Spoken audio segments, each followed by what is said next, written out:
Assalamualaikum warahmatullahi wabarakatuh. Anak-anak yang dikasihi sekalian, hari ini kita akan sambung lagi PDPR kita minggu yang ke-34. Untuk itu, marilah sama-sama kita membuka surah Yusuf bermula daripada ayat yang pertama. Jom kita bertalaki sama dengan Ustaz membaca surah Yusuf bermula daripada ayat yang pertama ini. A'udzubillahi minasyaitonirrajim.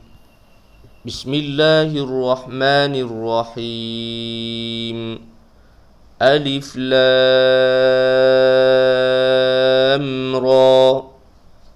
تلك آيات الكتاب المبين إنا أنزلناه قرآنا عربيا لعلكم تعقلون نحن نقص عليك أحسن القصص بما أوحينا إليك هذا القرآن وإن كنت من قبله لمن الغافلين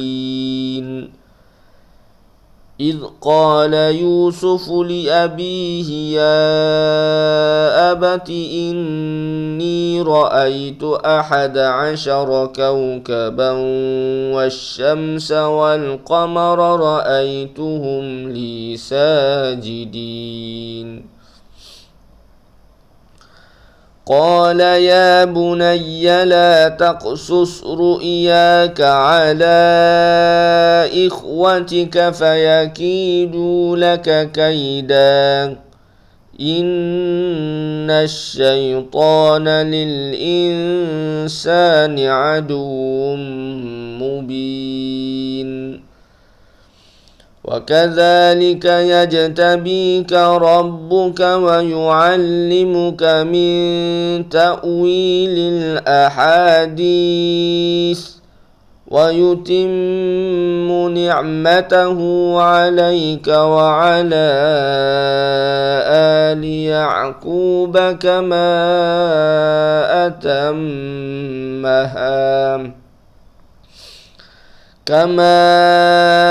أتمها على أبويك من قبل إبراهيم وإسحاق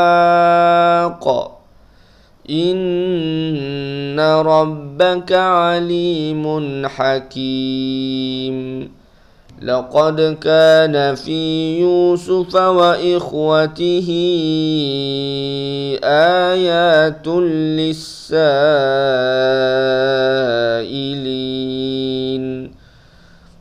إذ قالوا ليوسف وأخوه أحب إلى أبينا منا ونحن عصبة إن أبانا لفي ضلال مبين اقتلوا يوسف أو اطرحوه أرضا يخل لكم وجه أبيكم وتكونوا من بعده قوما صالحين قال قائل منهم لا تقتلوا يوسف وألقوه في غيابة الجب يلتقطه بعد السيارة إن كنتم فاعلين قالوا يا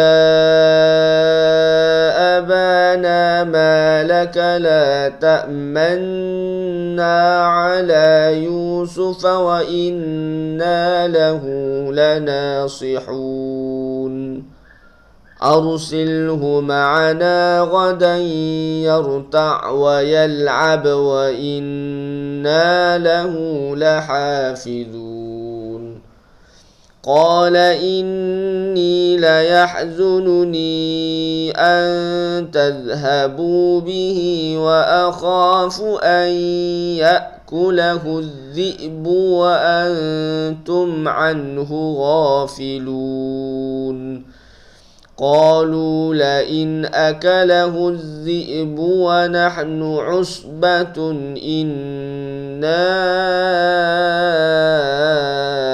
إذا لخاسرون صدق الله العظيم.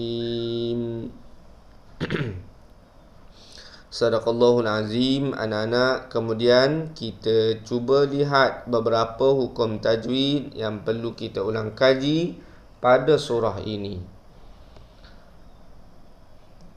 Daripada ayat yang pertama, Bismillahirrahmanirrahim, Alif Lam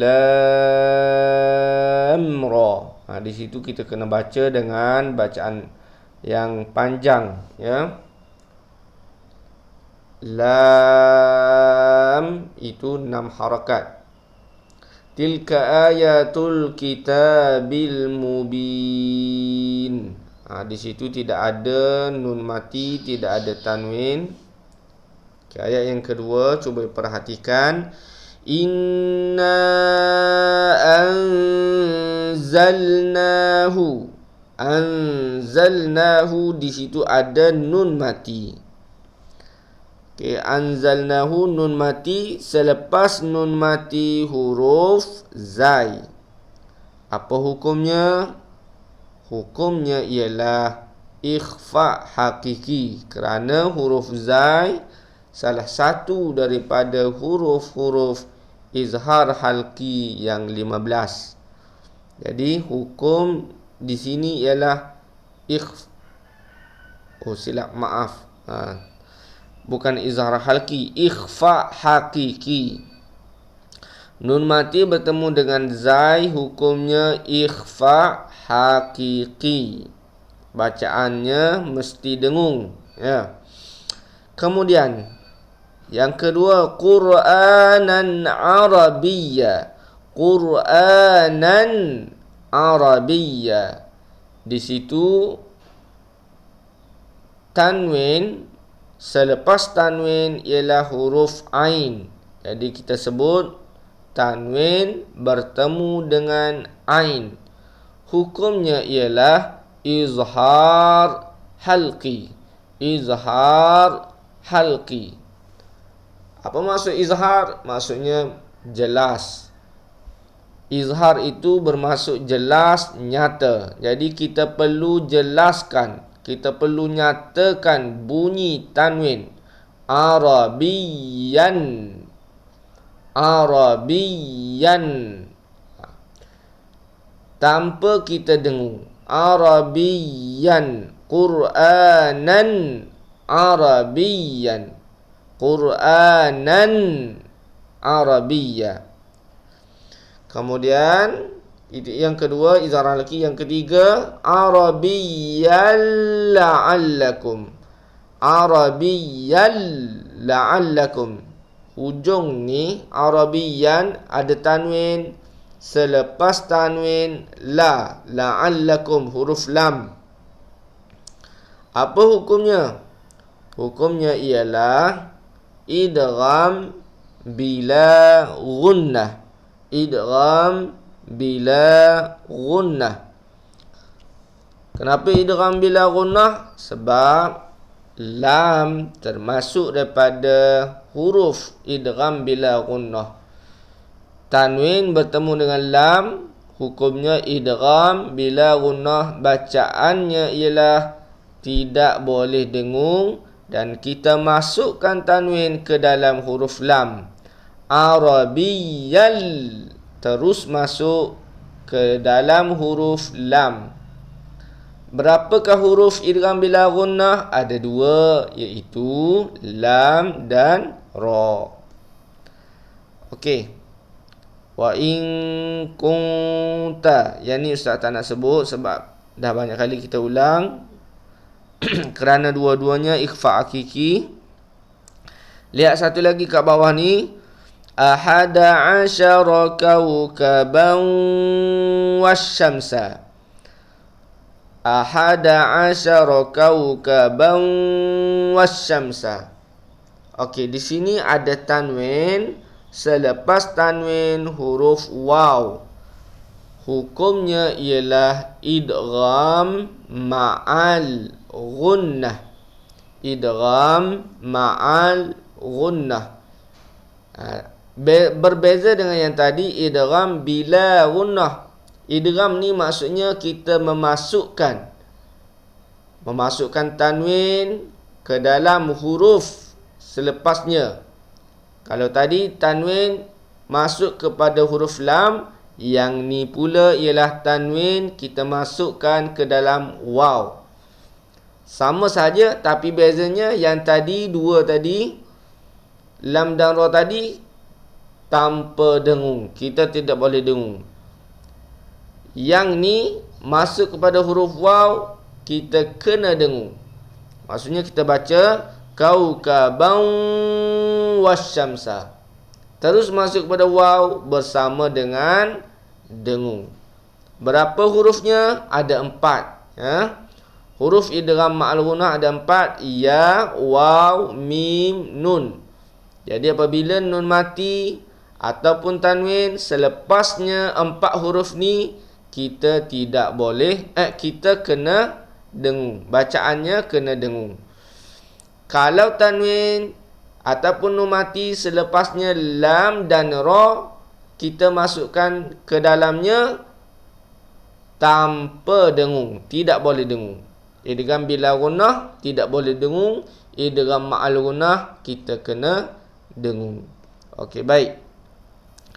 Itu saja penerangan Ustaz berkenaan dengan hukum nun mati ataupun tanwin pada ayat yang pertama hingga keempat surah Yusuf.